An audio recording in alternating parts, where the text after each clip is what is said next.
같습니다. 오늘 한 15분 내지 20분 정도를 함께 이제 헌신에 대해서 저와 함께 이제 나누는 시간을 가지는데, 제목이 이렇습니다. 관련되어 있습니까? 헌신하고 있습니까? 부담입니까? 기쁨입니까? 헌신자로 우리를 부르셨는데, 우리가 사역을 하기 시작하고 헌신자의 삶을 살면서 많은 성도님들이 같은 감정을 느끼게 되는 것을 봅니다. 처음에 은혜를 받았을 때, 은혜로 말미암은 기쁨 때문에 헌신을 결단을 하고, 그리고 이제 헌신의 자리에, 그리고 사역의 자리에 들었습니다. 근데 어느 순간 그런 은혜의 기쁨, 처음의 기쁨은 사라지고 어느 순간이 오죠. 굉장히 부담감으로 자리 잡는 그런 순간. 그리고 내가 왜 이 사역을 작정을 했는가 하는 그런 후회하는 그런 순간. 그런 순간을 아마 맛본 분들도 많을 거라고 생각합니다. 그래서 오늘 이 시간에는 헌신에 대해서, 목사님이나 다른 분이 나오신다면 우리는 무조건 헌신해야 됩니다, 그런 말씀을 전하겠지만은, 제가 지금 이제 전하고자 하는 말씀은 실제적으로 우리가 헌신하는 데 있어서 어떤 문제점이 있었고, 어떤 힘든 점이 있었고, 그리고 하나님께서 우리를 향해서 어떤 것을 기대하고 계시는가 하는 것을 함께 나누는 시간을 갖고자 합니다.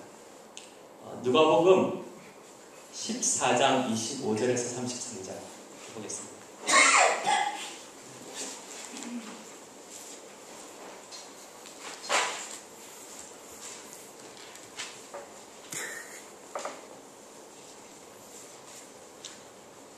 누가복음 14장 25절에서 33절입니다. 그럼 함께 교독하시겠습니다.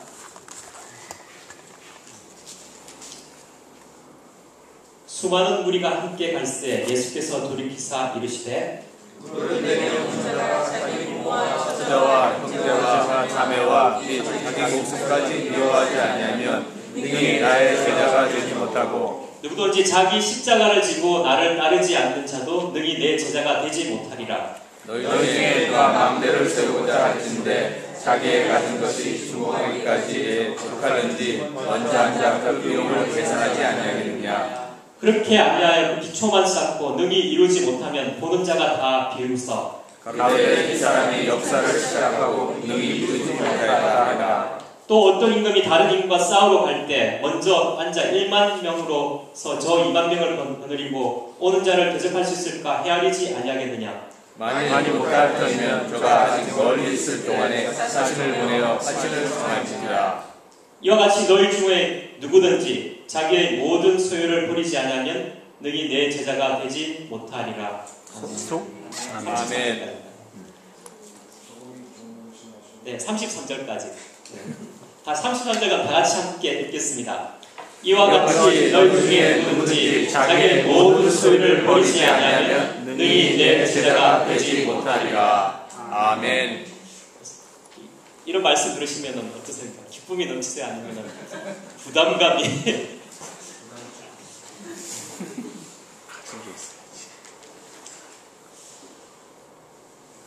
자, 이 말씀을 들으면은, 이 말씀을 통해서 여러분이 느끼시는 것은 전적 헌신에 대해서 말씀을 하고 있습니다. 그리고 전적인 자기 부인에 대해서. 이 시간 헌신이란 무엇인가? 일단은 제가 기본적인 것, 우리가 다 아는 내용이지만은 일단 기본적인 헌신에 대해서 한번 서로 나눠보고 난 다음에, 제가 나누고 난 다음에 그리고 우리 문제점들에 대해서 한번 이야기하는 그런 시간을 갖겠습니다. 그래서 헌신이란, 그래서 사전을 찾아봤는데, 헌신의 사전적 의미, 당신 자신을 한 가지 목표에 완전히 쏟는 것, 그리고 그 목표에 방해되는 모든 것을 포기해버리는 것. 이 사전적 의미의 그 헌신을 가장 잘 나타내주는 사람들이 운동선수들입니다. 우리가 잘 아는 그런 좀 이렇게 이름이 있는 운동선수들, 특히 김연아라든지 어떤 특정 그 운동에 굉장히 뛰어난 선수들을 보면은 그러니까 헌신이라는 개념을 분명히 이해할 수가 있습니다. 그러니까 그 사람들은 자신의 그 목표를 한 가지 목표를 위해서 다른 모든 어떤 그런 방해한 모든 것을 포기한 사람이기 때문에 그러니까 그런 그러니까 운동으로서 자신이 그런 성취를 업적을 이룰 수 있었던 것입니다. 그런데 이 사람들이 성취를 이룰 수 있던 것은 재능이나 은사가 전부가 아니었다는 것이죠. 방금 말했듯이 헌신이 그 사람을 그러한 목표를 성취하는 자리에 오르게 했다는 것입니다. 우리가 되게 생각하기로는 재능이나 은사를 더 생각을 많이 할 수 있는 헌신에 있었으니까 사역에 있어서 사실은 그보다 더 큰 것이 헌신이라는 것입니다. 여러분이 잘 아는 정트리오 음악가 있잖아요. 그러니까 정명화, 정경화, 그다음에 정명훈 그분들이 세 사람만 형제 자매가 아니라 또 다른 형제들이 있습니다. 그 어머님 인터뷰에서 한 말씀이 다른 형제, 비즈니스를 하고 있는 다른 형제들이 음악적인 재능이나 은사는 더 뛰어났다고 합니다. 근데 그 사람들은 자신의 그 재능과 은사를 한 가지 목표를 달는 게 아니라 다른 일에 자신의 정성이나 모든 것을 쏟았기 때문에 음악가가 되지 못했다는 것입니다. 하지만 그러니까 은사나 재능은 다른 형제보다 좀 덜하지만은 정트리오 두 사람은 재능과 은사를 가지고 한 가지 목표를 향해서 헌신을 했다는 것입니다. 그래서 자신의 그 방면에서 그러한 업적을 이룰 수 있는 사람이 되었다는 것입니다. 그래서 헌신이라는 것이 그러한 의미를 내포하고 있는 것입니다. 그 다음에 두 번째로 이제 우리가 짚고날 것이 관련되는 것, 관계자가 되는 것과 헌신의 차이가 어떤 것인가 하는 것입니다. 우리가 시라이존에 헌신하는 사람으로 사실 부름을 받았지만은 아직까지 우리가 시라이존의 헌신자라기보다도 관계자로 되어 있지 않는가. 나는 뭔가를 한 분야를 맡은 관계자. 헌신자 관계자는 그러니까 큰 차이인 것 같습니다. 그래서 저희 약국에도 보면은 이제 조제실에 보면 관계자 외 출입이 금지된 그런 자리가 있습니다. 아무나 들어오지도 못합니다. 저를 비롯해서 이제 조제를 하는 사람만 들어올 수 있는데 관계자라고 해서 모두 헌신자는 아니라는 것입니다. 혹시나 여러분이 아직도 관계자로 머물러 있다면 헌신자가 되기를 소원하셔야 됩니다. 이 관계자와 헌신자를 가장 분명하게 해주는 이야기 하나가 있는데 돼지와 암탉이 그러니까 식탁, 어떤 농부의 식탁을 위해서 헌신하기로 결심했습니다. 그래서 암탉과 돼지가 이제 어떤 게 헌신인가를 이제 되게 보여준다고 암탉이 먼저 이제 헌신을 보여주기 위해서 계란을 낳았어요. 그리고 식탁에 놓는 겁니다. 그래서 돼지가 그걸 딱 보고 그건 헌신이 아니야. 이건 단지 그 식탁에 좀 관계된 사람일 뿐이야. 나의 헌신을 보여주겠어. 그래서 돼지가 햄이 돼가지고 그래서 이제 식탁에 보여주고 헌신인 것입니다.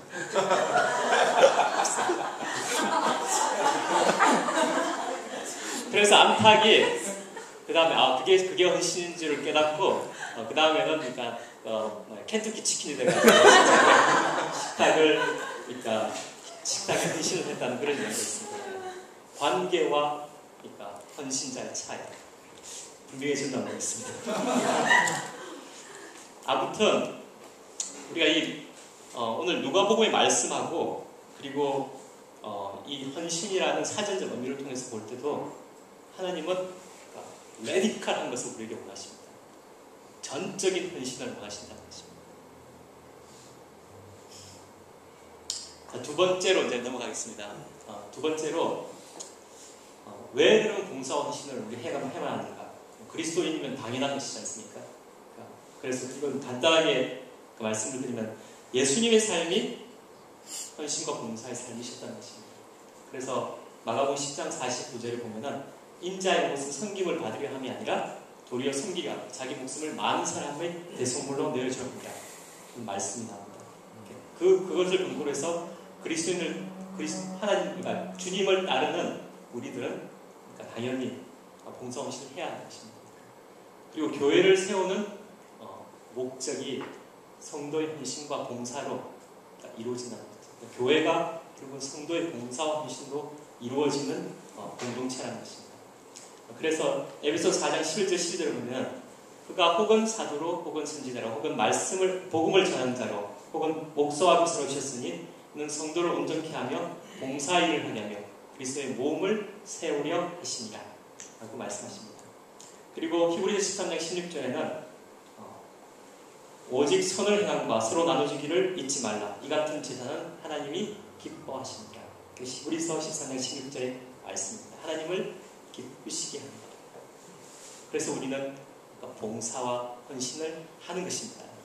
세 번째로 헌신하는 사람들의 자세에 대해서, 이 자세가 항상 흐트러지면은 시라의 존에 봉사로 가가지고 봉사하는 것보다도 서로 싸우기 바쁜 사역자 간에 싸우기 바쁜 일이 이제 벌어지는 그런 일도 우리가 경험하게 되는데, 첫 번째로 헌신하는 사람들의 자세는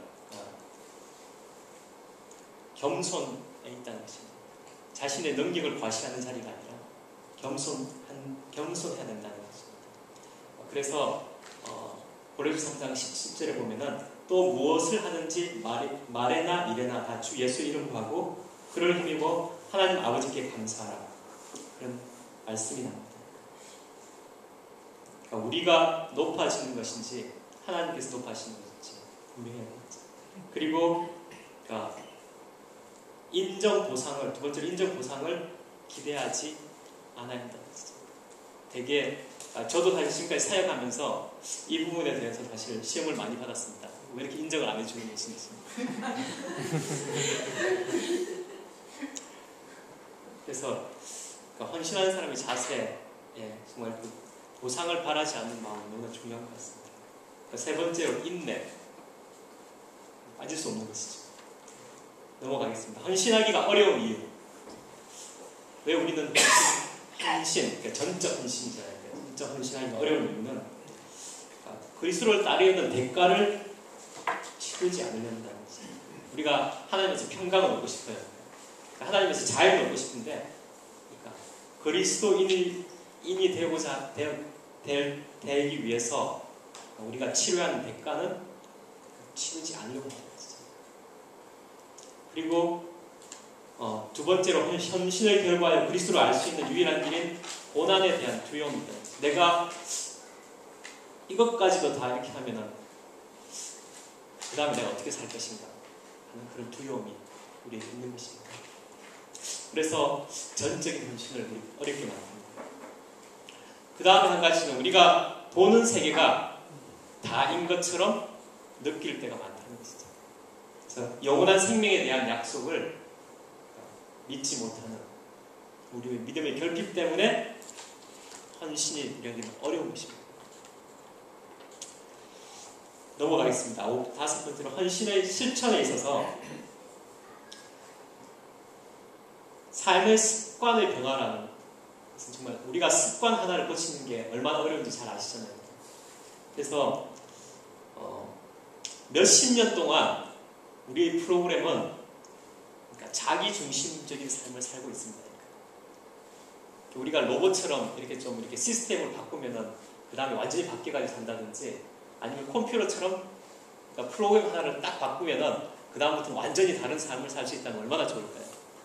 인간은 그렇게 되지 못하기 때문에 몇십 년 동안 자기 중심으로 살아온 그 프로그램대로 살아온 그 삶에서 다른 삶으로 나아간다는 것, 하나님의 중심으로 살아간다는 것은 정말 시간을 요구하는 것입니다.